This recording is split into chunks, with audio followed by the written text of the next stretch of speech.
Welcome to the wild world of Qigong. This is a Foundations podcast sharing some of the fundamental principles of Wuji medical Qigong. So many people ask me about Qigong. Some of them have seen Tai Chi in the park. Others have heard the name. Some people have no idea and they're just curious. Some people have seen these videos on YouTube and Instagram of people moving really slow and they're like, what's that all about? So, in preparation for my upcoming training, November 29th and 30th, 2025, who knows when you're listening to this, I was like, let's do a Foundations podcast, sharing some of the fundamental teachings that I'll be going over in this 16-hour training. But more than that, I can share these teachings with the people to give a resource for individuals to get a little bit deeper. It's kind of like when you go to a yoga class and they share some basic stretching postures. The yogic sciences are far deeper than the asana. Same with Qigong. So I'm going to attempt to give you some inner teachings, something a little bit deeper than you may get in just a class you would go to. The structure I have before me is from my Foundations training. What we'll be covering is the foundational principles of standing and why we do that. This, by the way, is the content of what we'll be speaking about today. How to cultivate Qi, the energy center, the lower Dantian, and the energy centers of traditional Chinese medicine and alchemical and shamanic Qigong. The healing sounds practice, and the 5-element Qigong forms. Beyond the basic forms, you'll learn about how to structure the body, breath, and mind, the different types of breath work in Qigong, not an exhaustive list, but the foundational ones. Some of the skills of Qigong, the energy work skills, such as syncing the Qi, some of the correct qualities of mind to develop and cultivate in your practice to deepen into meditation. Foundational practices for self-healing, including self-massage and working with various different acupressure points. And I'll also be sharing foundational principles of conscious connected breathwork, which I'll be weaving into the training. And I do see it as being a beautiful practice that teaches many of the foundations of Qigong, though it's not a traditional Qigong practice. So once again, welcoming you to the wild world of Qigong. Let's start with standing. The foundation of Qigong is standing practice. You can't skip standing. You gotta do it. You just gotta do it. There's no Qigong without standing practice. Because the foundational posture of standing practice, and there are literally hundreds of types of variation. The foundational one is called Wuji. And just to clarify things, I've created my own system which harmonizes various systems of Qigong and even yoga. This course, like what I'm speaking about today, will just focus on Qigong proper and not yoga. But I've called my system Qigong as the weaving of different traditions that I have learned in the ways that I've shared them because I have modified them through my years of practice and working with them. So it's from a lineage and lineages, but I'm taking teachings from different lineages and I've woven them together because that's the evolution of my practice. And I've called this Wuji. Wuji means great emptiness or absolute or ultimate emptiness, yeah? And part of that naming of that for me is because that's how I practice. I come into stillness and then the practices that I have learned in my past naturally come out of me. Like they guide my movements. And sometimes that's Qigong and sometimes that's yoga. That's why the natural progression of my own system would be a organic weaving, a harmonization of these different lineages, because that represents how the energy and how the practice has evolved for me. Yeah? But Wuji is also the fundamental standing posture in Qigong. And by the way, it's very normal to have different words in Qigong and Chinese medicine mean multiple things. It can be kind of confusing. So I don't mean to confuse you. The system that I teach is called Wuji. we're focusing on medical Qigong in a fairly pure form. And Wuji is also the standing posture. And I mentioned there's many different standing postures. Wuji is the foundational standing posture. It's kind of like standing Shavasana. It's meant to be neutral standing.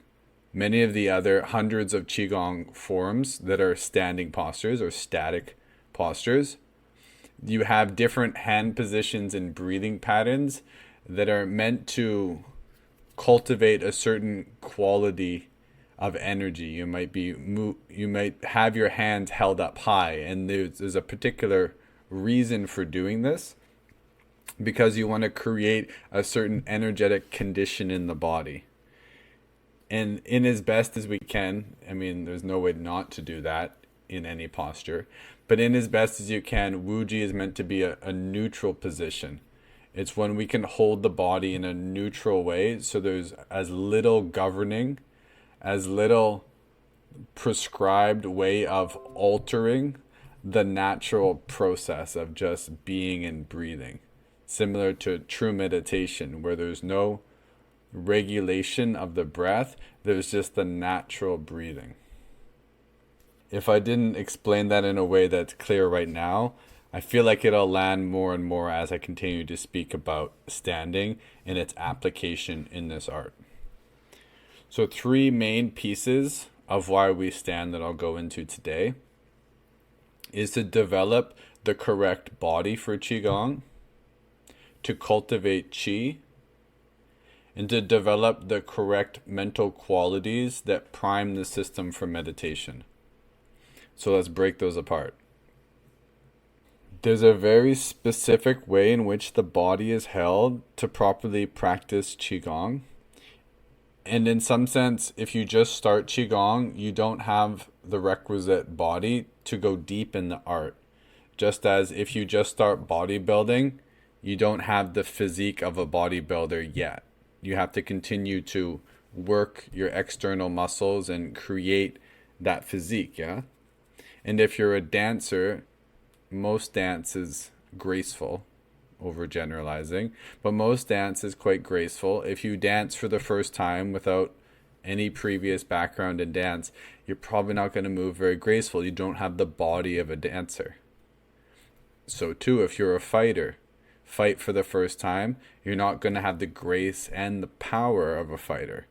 All their bodies have been cultured, they've been cultivated, they've been sculpted in a way to best allow them to perform in their respective art, yeah? Once again, generalizing, but in general, bodybuilders have an external physique that is mostly about the appearance, because they're not functional athletes. That's not their art. But the body's so different in a dancer, yeah? There is an external building of the musculature, but it's a lot about the connection between the parts of the body through the fascial networks and the integrated movement as a whole that makes a dancer's movement beautiful and flowing.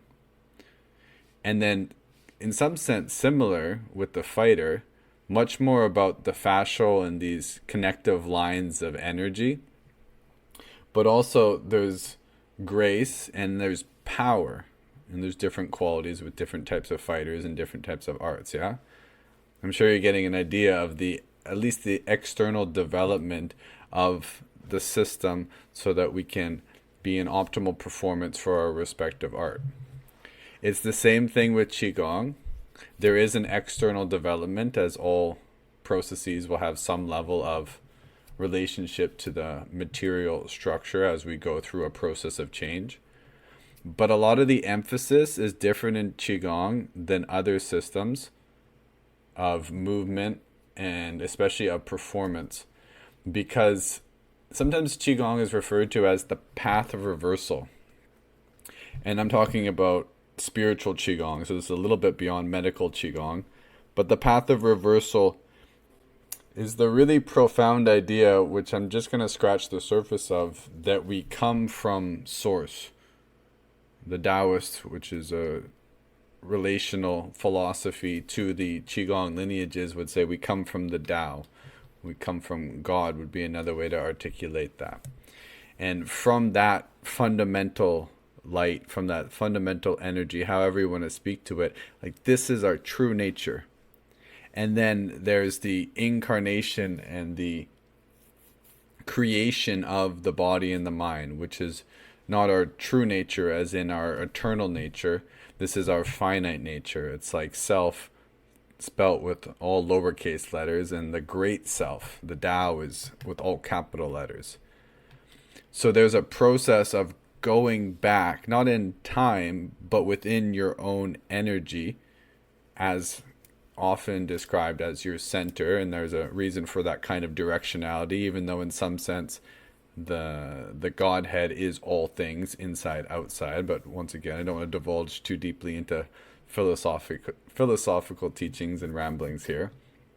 But there's this pathway of reversal, and part of that, in a more practical way of speaking to it, is reclaiming the body and mind we had when we were a child, insofar as the plasticity, the natural flexibility of body and mind.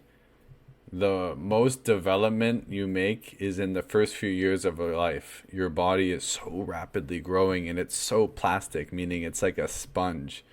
Teach a kid something when they're in those early years, and that will be integrated at such a deep level in their system. And conversely, develop improper movement patterns, breathing patterns, thinking patterns at a young age. We all know these from sad stories of trauma and abuse, and this can be a lifetime to disentangle that. So this is part of what they mean when they say the pathway of reversal, is to reclaim our true nature. And that can mean many things, but one is the original flexibility of the system, that plasticity. And part of that process is about learning to release the body of the conditioning that's held through both the body, but that's stored in the mental patterning, the grooves of mind that are embodied, that we hold. Because the way in which you hold your body, the way in which you hold your posture and you move through the world, has been conditioned since you were a child, from all of your life's experiences and your relationship to yourself, the stories that you hold about yourself, and the movement patterns. Everything is stored in this mind, body, memory, emotion complex. It's all in there together. So a lot of the work that we do in Qigong is to de-pattern the system, to release those patterns out of the energy body, for simplicity's sake, out of the nervous system. So we're doing a lot of deprogramming. So in as much as there is development of the system, just like you would develop your body if you're a bodybuilder, you're building something out of your body mind, there is a greater emphasis on the destruction, to use a very directive word, of the system. But it's not destruction like you're going to self-harm yourself. It's like destruction of the body mind, the ego structure that's held in the body, those stories, the habitual tensions that are in the system, that are the holding patterns of old belief structures, stories we know about ourselves, tell ourselves, that we've been told since birth, which aren't our true nature. These are just things that we've told ourselves or been told, and now we program them into the way we see ourselves, and this affects the way we stand and move through the world. So what the fuck does that have to do with standing? Well, there's a way in which one can hold the body to come into a neutral stance where the structure of the system is held. This is the bones. In a certain way where the tissues or the muscles and the other tissues and organ structures can begin to hang or release. This quality of releasing, which we'll talk about later, is called song.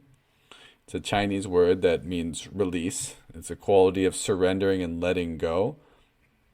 And as you stand for a length of time, it does take a length of time for this to happen, there's a capacity to begin to let go of those chronic held patterns in the system.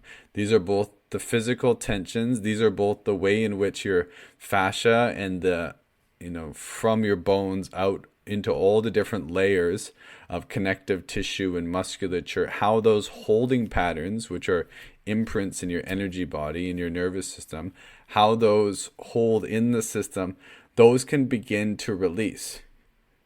And with that, the emotions, the stories about yourself can also begin to release.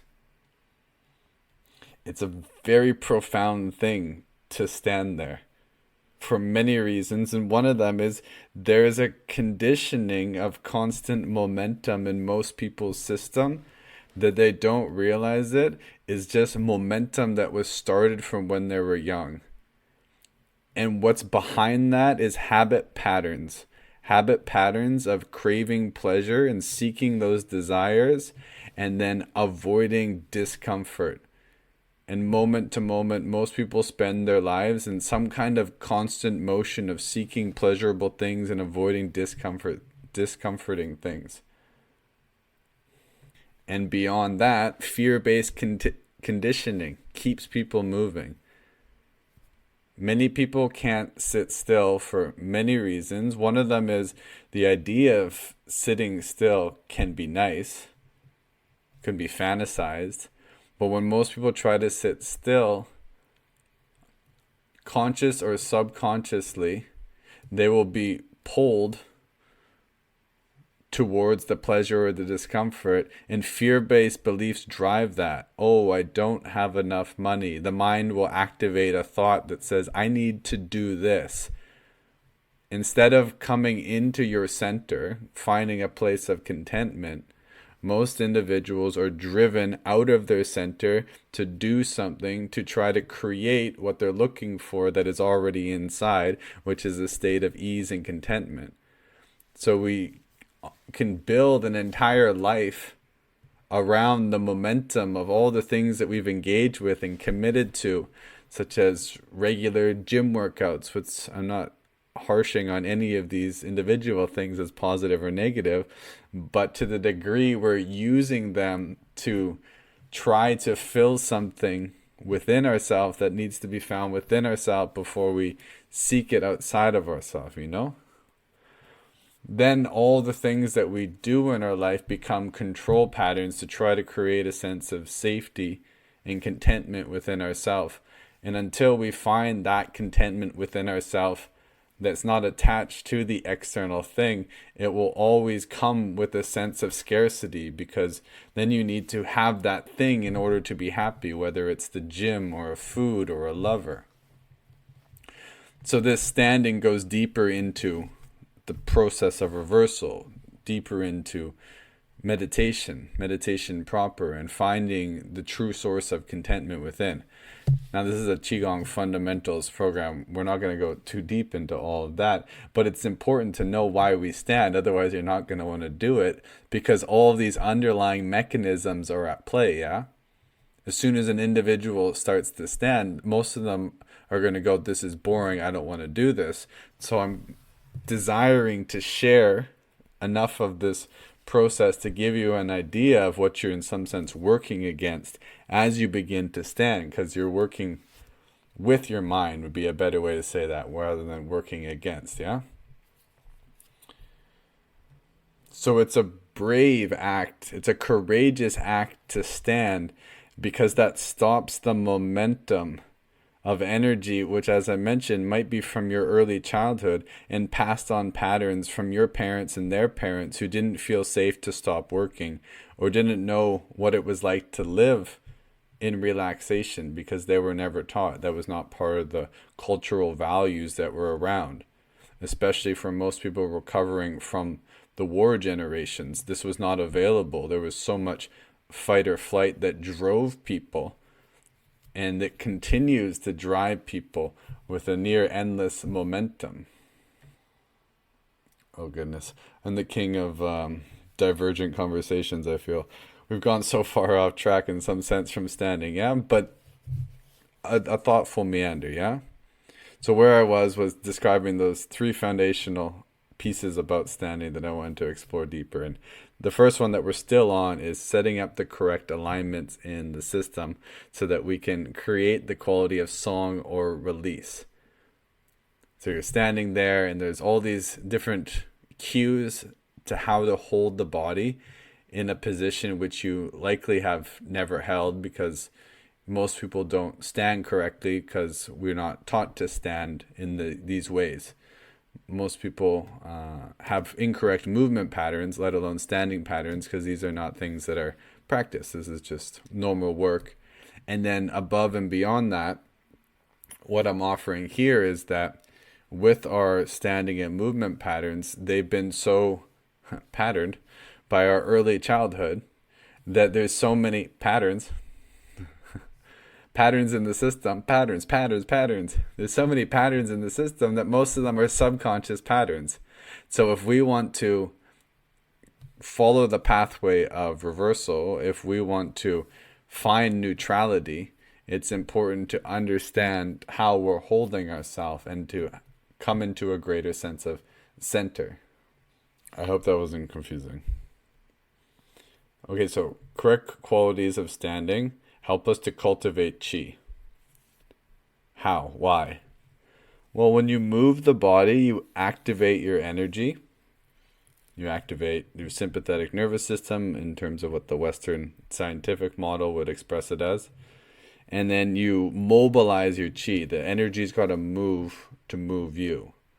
But when you stand, the energy can begin to sink and still. And this is where you actually build qi. To understand these arts, we have to have a bit of an understanding about what is qi. It's not an elusive thing. There are exact definitions for it, but there's so many because qi can mean many different things. Many people, they define it as energy, but energy has there's many different types of energy, and there's many different ways of talking about energy in different contexts. For example, electricity is energy. Magnetism is energy. Those are really different ways that energy interacts with the world, yeah? So different systems, like traditional Chinese medicine, has ways of talking about the qi of the liver, the qi that you get from food, which is called gu qi. There's all different types of qi, yeah? When we talk about qi in terms of many Qigong practices, it's about developing this energy which helps to vitalize the system.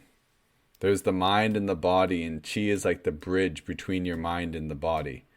The structure and how you hold your mind shifts how the qi flows through the body, and how you move your body, vice versa, shifts how the qi flows through your mind.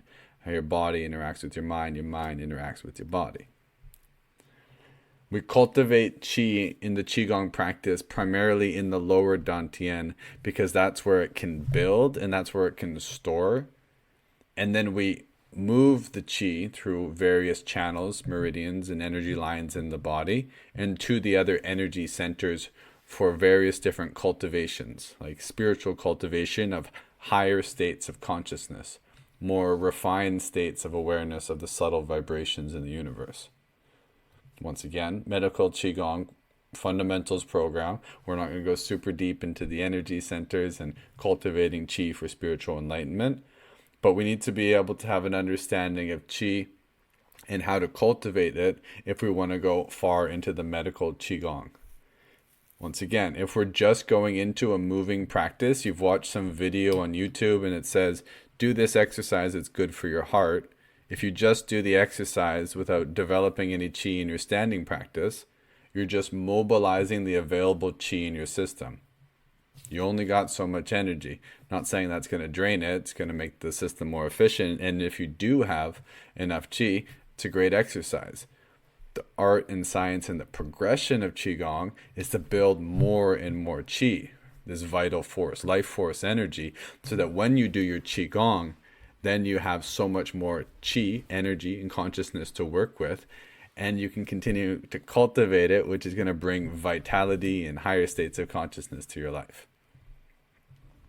So the correct way of standing is so important, because if we stand in an incorrect way, the chi won't find its natural course of sinking very well. And then these things are going to give you diminishing returns. We're looking to create as much efficiency and effectiveness in the chi gathering process. So we want to have the correct alignments, which I'm not going to go over in this particular podcast. That would be better learned from a teacher and going over the principles as a guided practice rather than hearing them. But I will mention we stand with open joints, allowing the chi to flow, so we're not locking out the knees. And there's a way in which we hold the body that allows the chi to more effectively flow up the back of the body and down the front of the body. And there's particular cues on how to sync various areas of the body, such as the hips, and then hang other areas to hold them, such as the back of the occiput, the occipital ridge, and the back of the skull, so that you're holding the head and syncing the hips, passively stretching the spine in the vertical axis. So over time, as you release, practicing song, your body will begin to let go of stored tension in the spine, the superhighway to super consciousness, the central highway of information exchange in your body. You learn to release all parts of the body eventually as an ongoing process. But as you learn to release the spine, the energies can move down when we hold the body in the correct way to bring the energy up the back and down the front. Then the chi will naturally begin to sink into the lower abdomen. As the energy sinks into the lower abdomen, this will be paired with the mind sinking, as well as the breath naturally sinking down to the lower abdomen. It's a lot of things that are said. You know when you're stressed that your breath is more in your upper lungs, yeah? And more in your lower belly when you're relaxed. What to know there? When your mind relaxes, so you hold the correct quality of mind, not just the alignment, the posture of the body, but the posture of the mind. When the mind is in contentment and natural equanimity, and this is something that's cultivated, just like you go to a gym to cultivate strength in your body by working out, it takes time to cultivate equanimity and contentment as a practice. And the more and more this is learned, there's a natural effect of how you hold the mind and how this shifts the chi in the body, right? Because the intermediary between your mind and the body is the chi. So we hold our mind with the correct posture of equanimity, among other qualities, which I'll talk about later. Naturally, the chi will sink down into the lower abdomen. It's not a forced process. I'll pause here and do another one of my meanderings to the side here, because there's just so much information, and I trust this is something important to share. There's two main traditions or ways of working with energy. One is called the water pathway, and the other is called the fire pathway. Fire pathway practices are effortful. You're using your will, sometimes using visualization. This is most commonly what people go to, especially in the West, because we're a bunch of doers here. We really congratulate people for hard work and their will. And we love it when people love to suffer and really effort. And on the other polarity is the allowing. It's the surrendered. It's allowing things to take their natural course over time and not meddling with it. And there's everything in between. And it's not wrong to do either one. And any given moment, I would say there's a more opportune practice and process to go in. And if you want to go far in this art, you have to master both and know which one to apply and when. So there are times when effortful breathing, if many people are familiar with like a yoga breath of fire, like a pumping of the navel, Well, this can help the energies to sink down into the abdomen, because once you start doing this kind of powerful, effortful breathing, focuses your energy, focuses your breath, it focuses your mind, it gets the abdomen moving. And then when you relax after that practice, naturally the mind is more relaxed. Naturally the energy will sink down. But if you never practice coming into allowing, just allowing for what you call passive breathing or natural breathing, where there's no control or regulation. If you're always just showing up to yoga using Ujjayi breathing, you're always efforting your breath, you're always controlling, well, you're shifting your system to that polarity, right? So yin and yang, we always want harmony, a capacity to have a dynamic relationship between polarities. This is some of the deeper teachings that happen in your system at multiple levels of balancing yourself out. So we want to have a capacity to know practices and have a capacity, a capability to effort when necessary, and also know when to release and relax. So in the water pathway, if we want to sink the chi into the abdomen, we simply stand there and we relax the mind.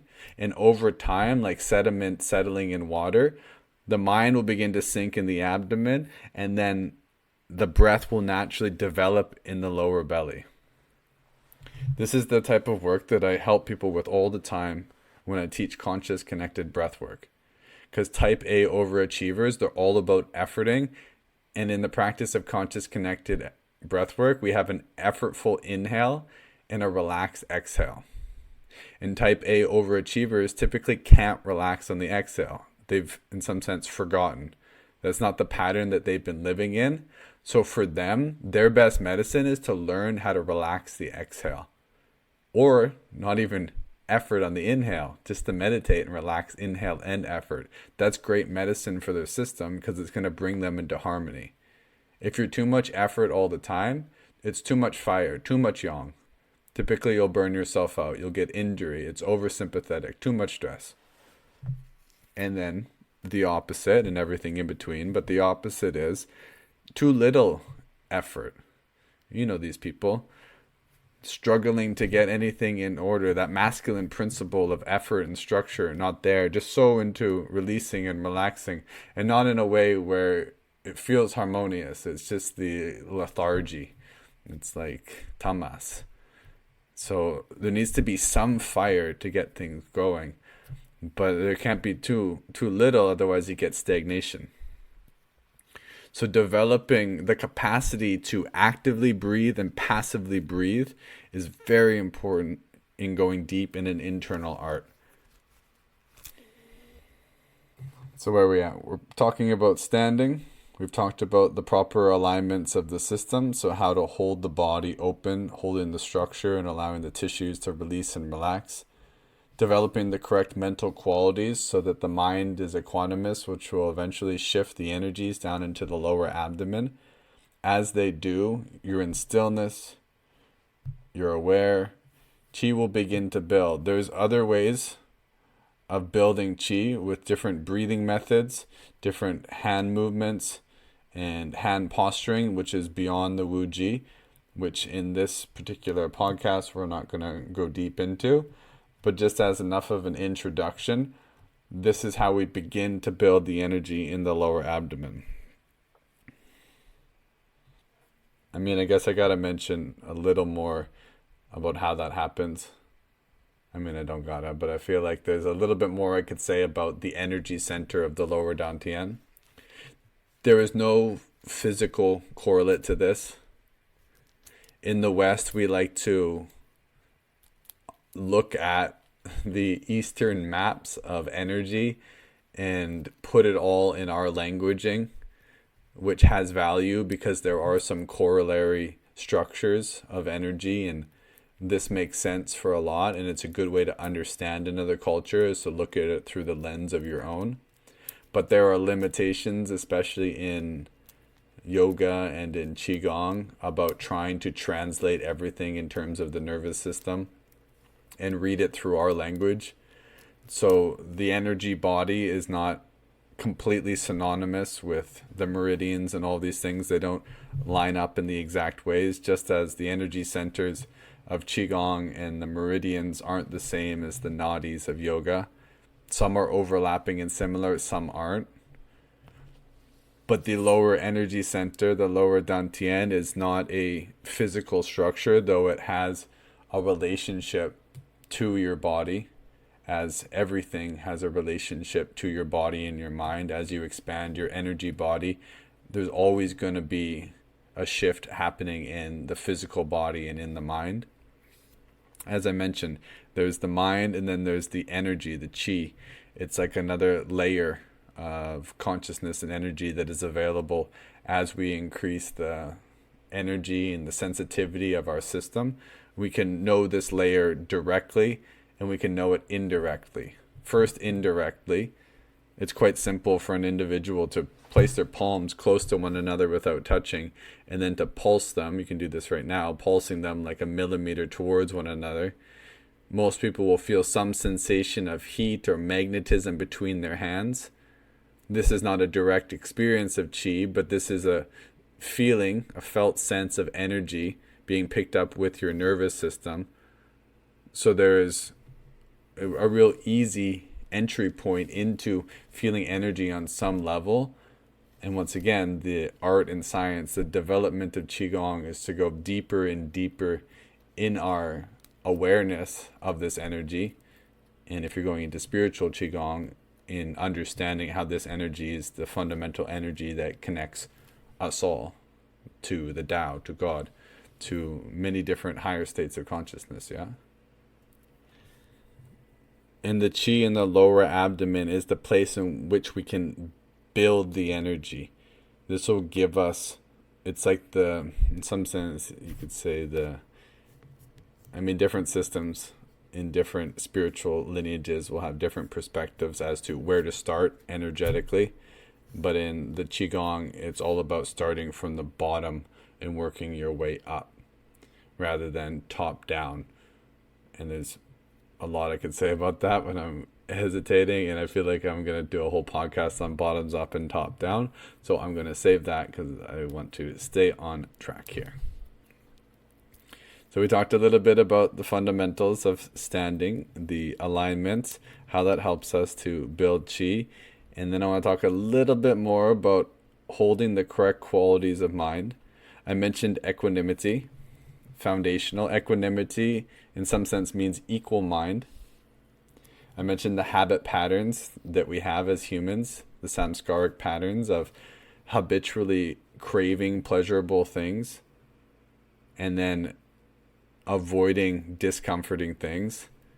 This is negative to the degree it pulls us off of our center of contentment, in that we're seeking desires. I'm not saying desire is bad and not to have pleasurable things, but to the degree you're seeking things outside of yourself when not discovered the pleasure and contentment within yourself, then it becomes an avoidance of who you are and your true nature, yeah? Same thing on the other polarity of running away from negativity outside of yourself and inside of yourself. So it's a foundational practice to overcome this habit pattern of mind and develop a stable mind that is willing to be present and not run outside of itself. To not go into an avoidance or control pattern every time things become uncomfortable. So one develops a capacity. One develops this equanimity by practicing contentment. It's not just something that maybe some people have it, but especially in our modern culture of dopamine and the fuel for the next thing and the next thing is once again going back into that perpetual momentum of chasing and moving from one thing to the next. Cultivating equanimity is a practice that is, it's developed, it's cultivated through standing and meditation and many other things, but speaking to the internal arts, through our standing is one of the best places. Now, we stand so much and develop these qualities so that when we move, they're integrated into the system. Some of the other important qualities to mention are tapas, or discipline and devotion, like a burning desire for truth and for the practice itself.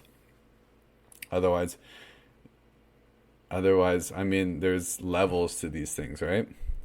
If you're a armchair 9 to 5 worker and you're looking to just practice these things 5-10 minutes a day, that's great.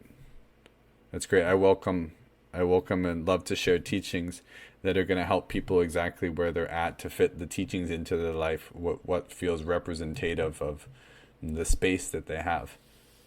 I'm encouraging of people to take them as far as they can because of how profoundly important they are to my life. And I know that I spend a lot of time practicing for many years, and there's levels to which I will never reach because I have a worldly life, to put it plain, and I will continue to have a worldly life because I plan to be a householder. That's a specific term in yoga and Qigong as someone who is not a renunciate, has not renounced the worldly things and living in a cage, or living in a cage, living in a cave, or living in a temple or an ashram where they can practice much more than I can. So there's levels to all this stuff, yeah? So burning desire is like what keeps us in the practice and what fits in our life. So an appropriate level of discipline, which is once again something that is cultivated through continual action, practice, and the devotion behind that. The other qualities are cleanliness or purity of mind and body. I did a podcast on the Wuji system and how it tracks really well with the 8 limbs of yoga. The first 2 being about your ethical or moral observances in the world of not stealing and not harming and not killing people, these kinds of things. And internal qualities, which is very much what I'm speaking about here as the niyamas. And some people maybe not intuitively would connect why that's important for meditation in these practices.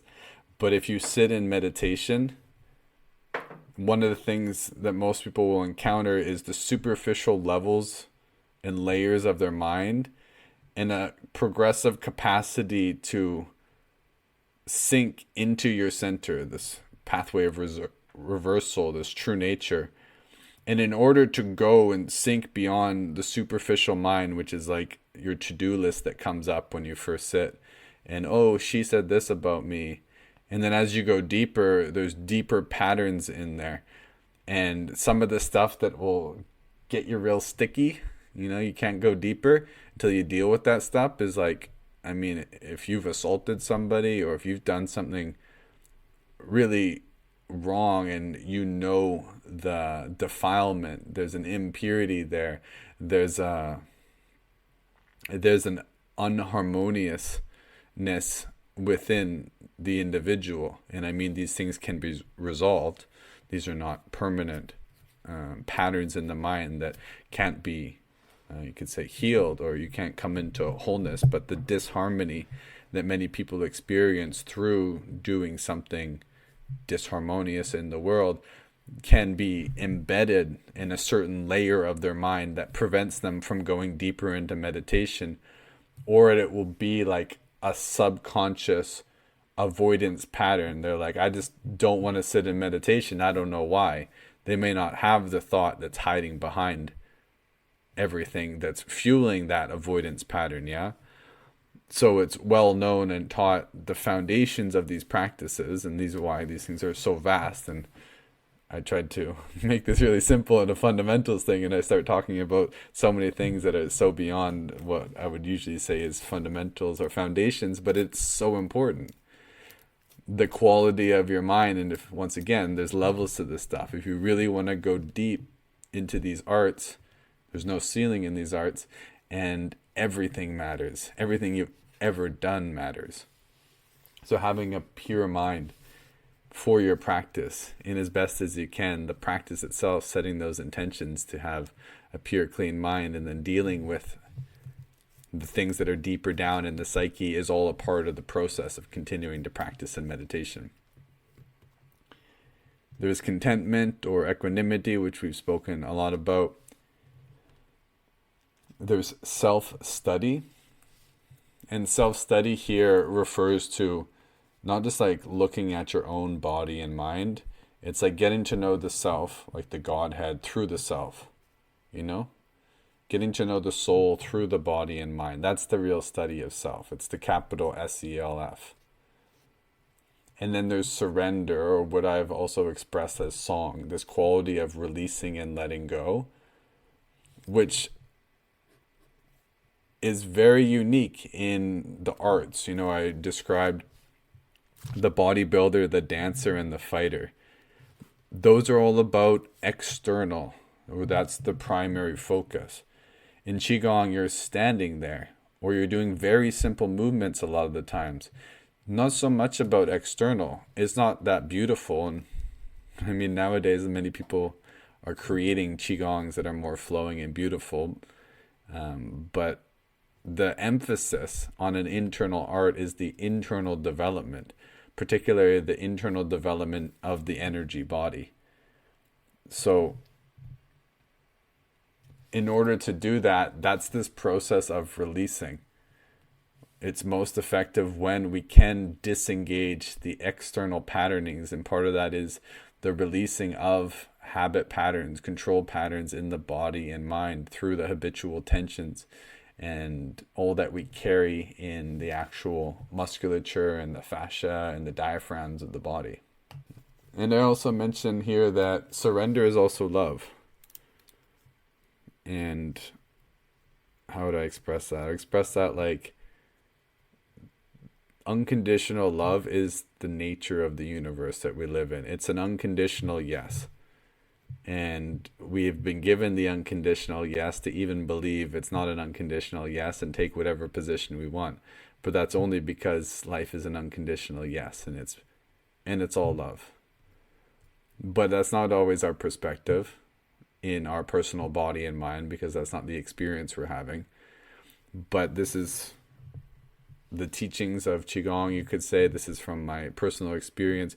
As we surrender our body and mind, our individual will and what we want, our expectations, then there's a capacity to experience the universal field of unconditional love that is all around, which is connected to the Qi field. The Qi is like, it's like the pluripotent stem cells in the body. It's like the pure potential. As you build more Qi in the body, it's intelligent energy, meaning that it's a raw material and your body knows exactly what to do with it, to do whatever it needs to do. Meaning if there's a tumor, it knows how to bring the energy towards that to shrink the tumor or to do what it needs. If there's a part of your body that's deficient, it will tonify, it'll bring good energy there. If a part of your body's excess, it'll help to reduce it, to bring it back into harmony. That's the amazing thing about medical Qigong and how it helps to heal people. Once individuals start working with this intelligent energy, it has an intelligence in the body and it has an intelligence in the mind to help guide the individual ultimately towards their spiritual path. This is why I feel like I can't talk about medical Qigong, which is mostly focused on healing the body, without talking about spiritual Qigong, which is the path of reversal and our understanding our true nature, to know thyself, yeah? Oh my goodness, I have so many things written and we haven't even gone over the first principle of standing Qigong that I was going to mention. Okay, maybe that will have to be this episode, just about standing. So we have standing practice. So foundational for all the reasons that I have said. And this, the qualities that we develop in our standing, how we hold the body, how we hold the muscles, how we hold the mind, how we develop the Qi, gives life to our practice. If we just practice moving, it's called empty form. It doesn't have the essence of the art.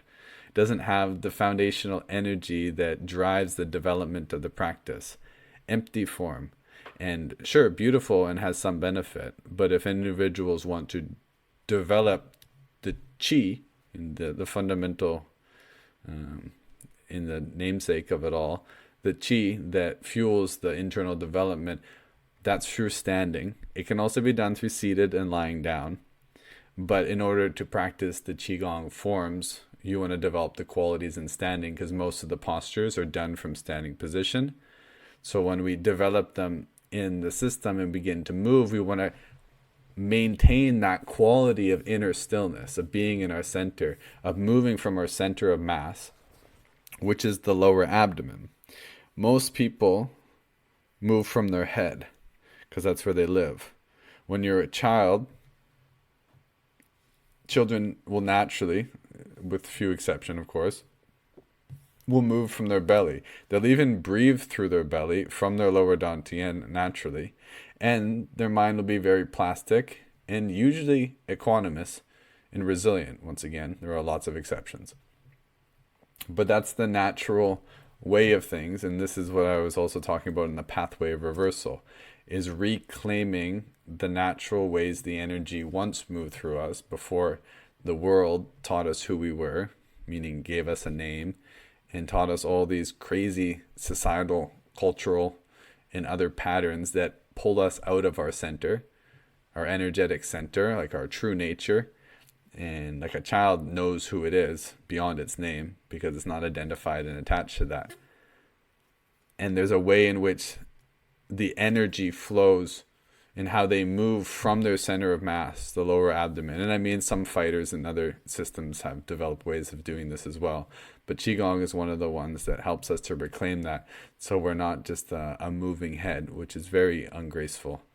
Moving from the center is completely different if we, once again, just start moving without developing ourselves in the standing. We're just going to be moving with the program patterns, the habit patterns of mind and body, which have so deeply interwoven at conscious and subconscious levels, our relationship to ourselves, our conditioning, the recruitment patterns between the firing of the neurons and that mind-body relationship is so deep in the system.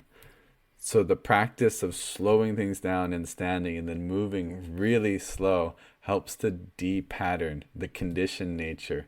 So more and more our fundamental nature, our true nature can shine through. This is so important to medical Qigong because reclaiming your true nature is the way in which the energy moves optimally and efficiently through your system. This is like Chinese medicine healing 101. Clear up blockages and allow for good energy flow in the system. Okay, I made a decision that I'm not going to try to fit everything that I wanted to talk about in this episode. So I'm going to talk about what I've talked about, sharing more details and offering it as a conclusion. Typically in a conclusion you don't offer more details, but I'm doing that. So, Qigong fundamentals. I'm teaching this podcast to offer it to individuals who want to know some of the foundational principles. And I feel like I've talked a lot about these principles to give you a good idea of why we do what we do.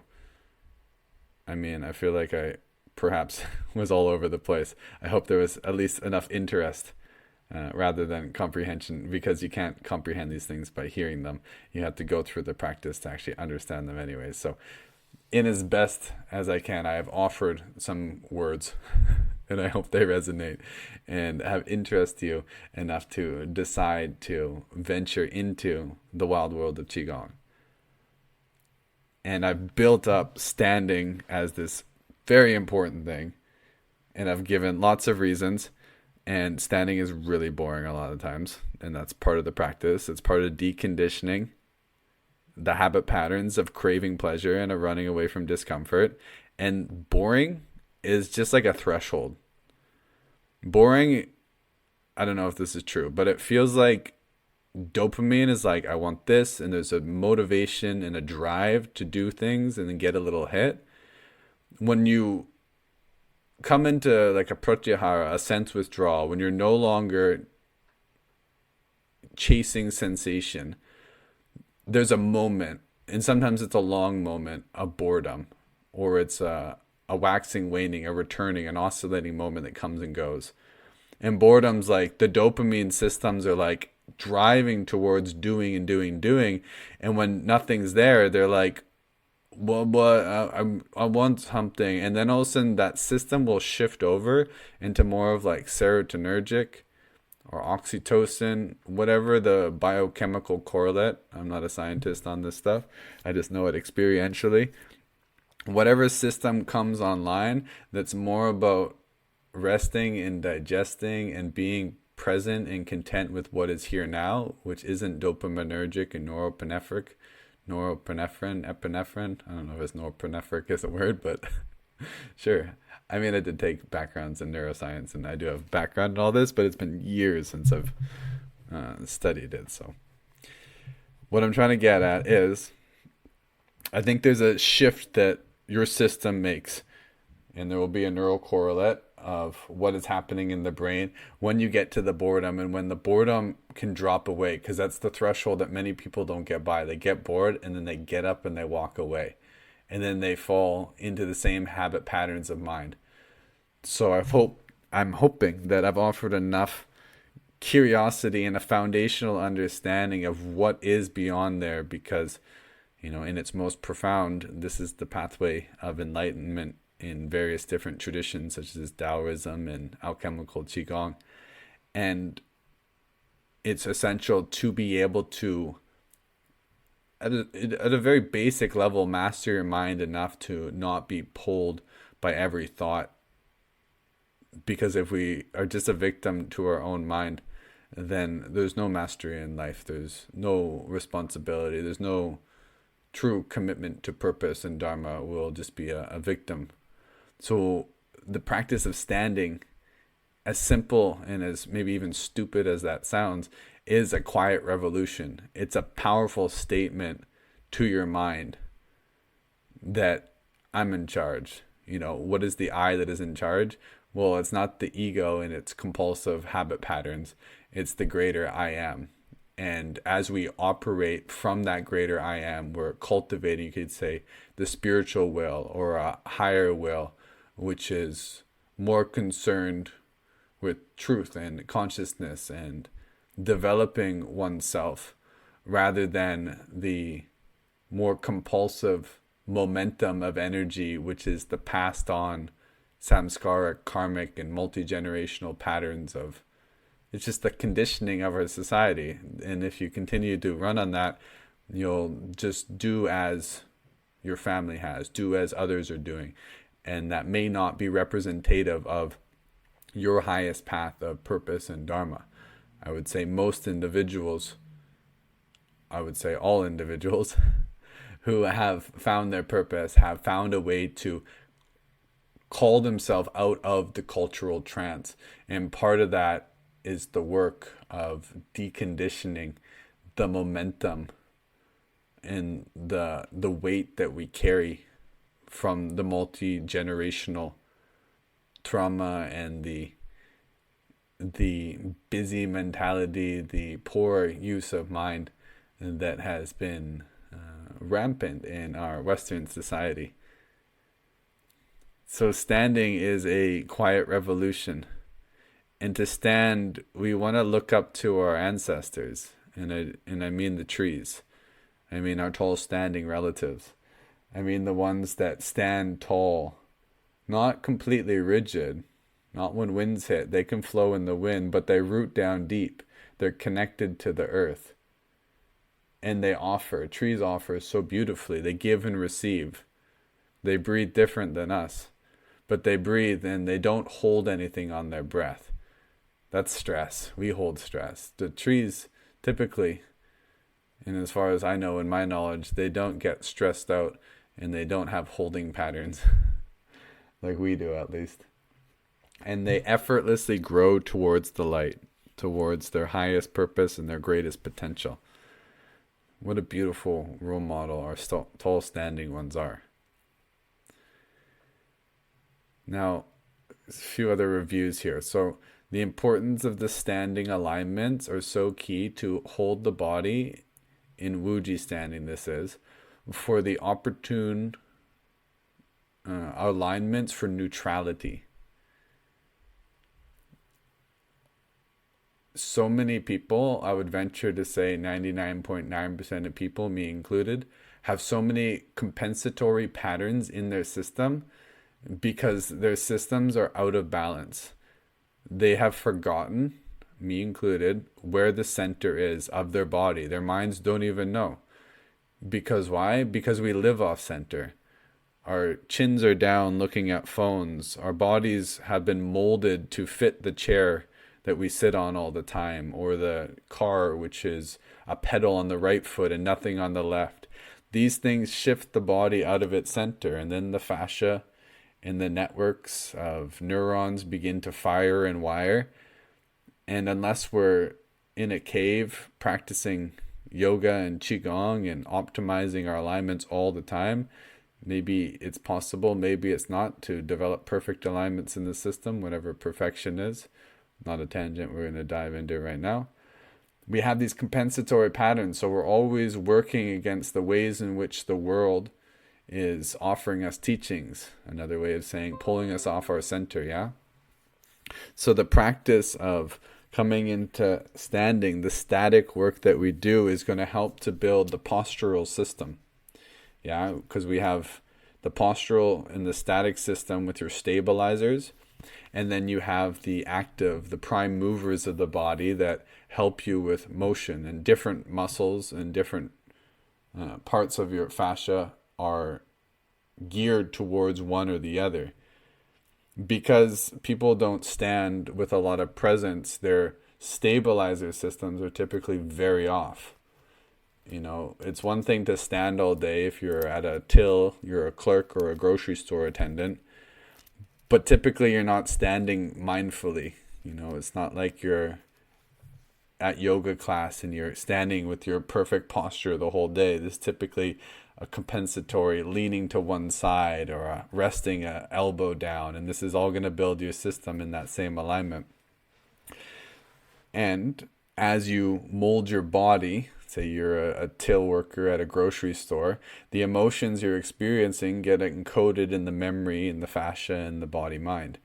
So that becomes integrated, and then you begin to understand yourself as an I am. I am a grocery attendant, and this will have a certain emotional charge.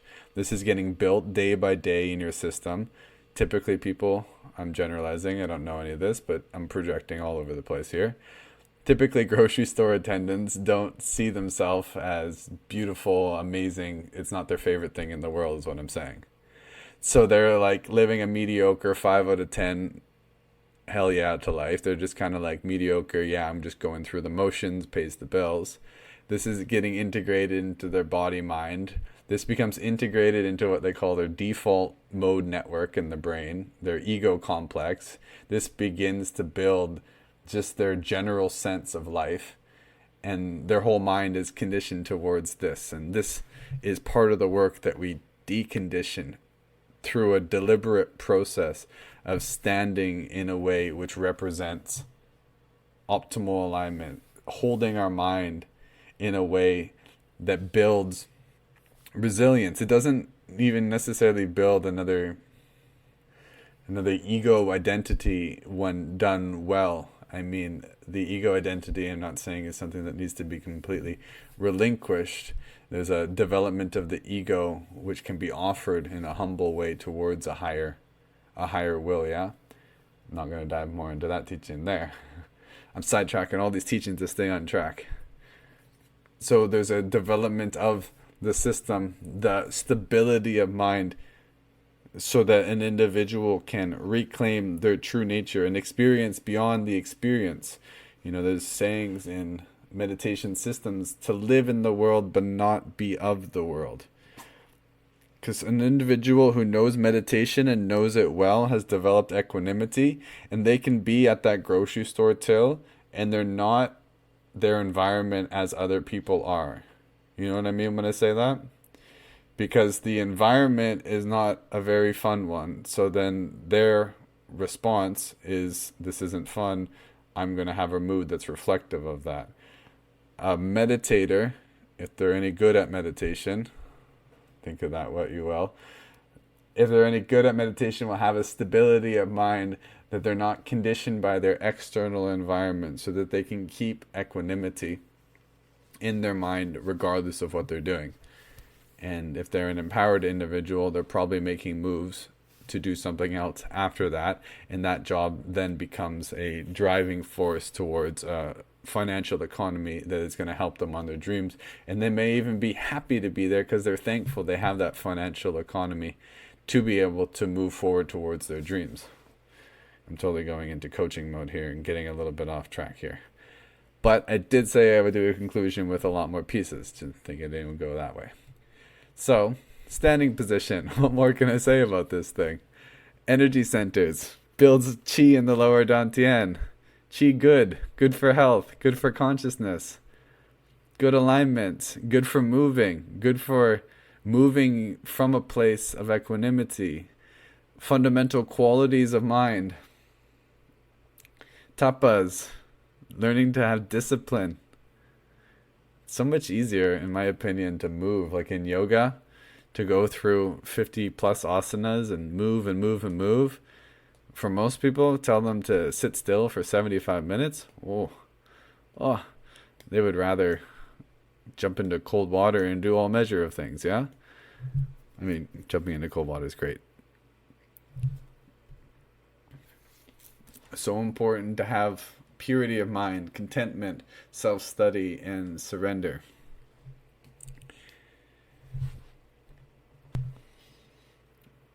That's it. That's all I'm going to say. I did my best.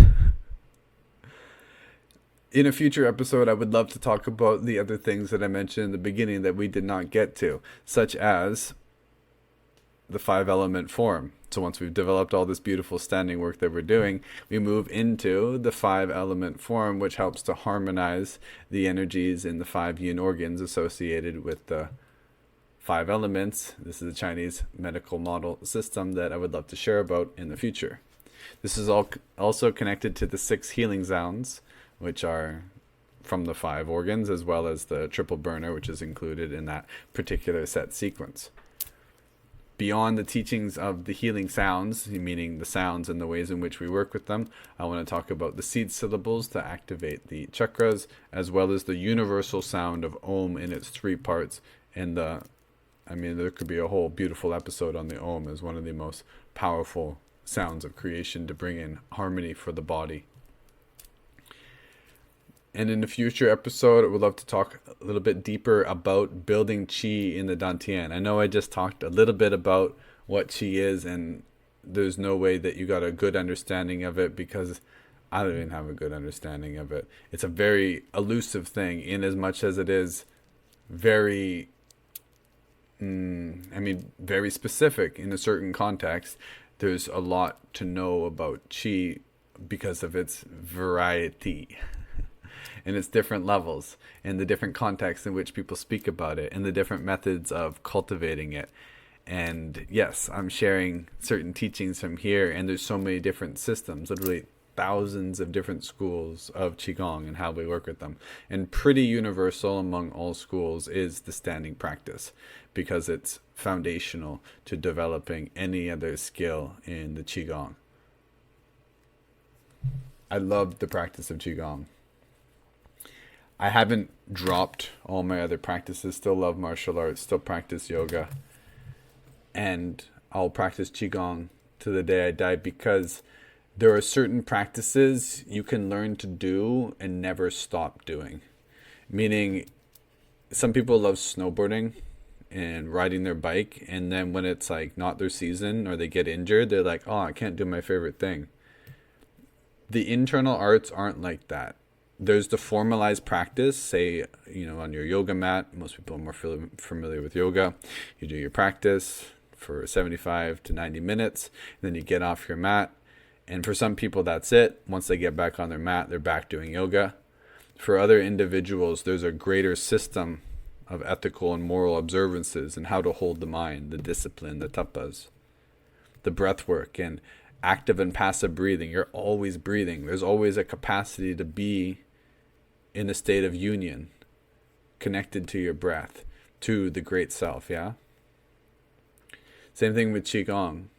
The capacity to be in equanimity, to move from one center, to stand in this most ideal way that represents the pathway of least resistance, the pathway of reversal, continually moving towards one's true nature, relaxing and releasing the old patterns. This is a process of life, and it's so great that it has so many different benefits and developments along different aspects of our life. Like the medical aspect, like this is ultimately everything is spiritual Qigong, because you can't develop Qi without coming in contact with more of your true nature, the unconditional love that's all around, the pure potential energy, the foundational connection from your smaller, more material mind towards your higher, more spiritual mind. That all comes as a byproduct of this, as well as skill, capacity to work with energy. Once you understand how to work with energy, you begin syncing your Qi and have direct experiences of energy. You open your consciousness up to a subtlety, and that subtlety is transferable to everything you do.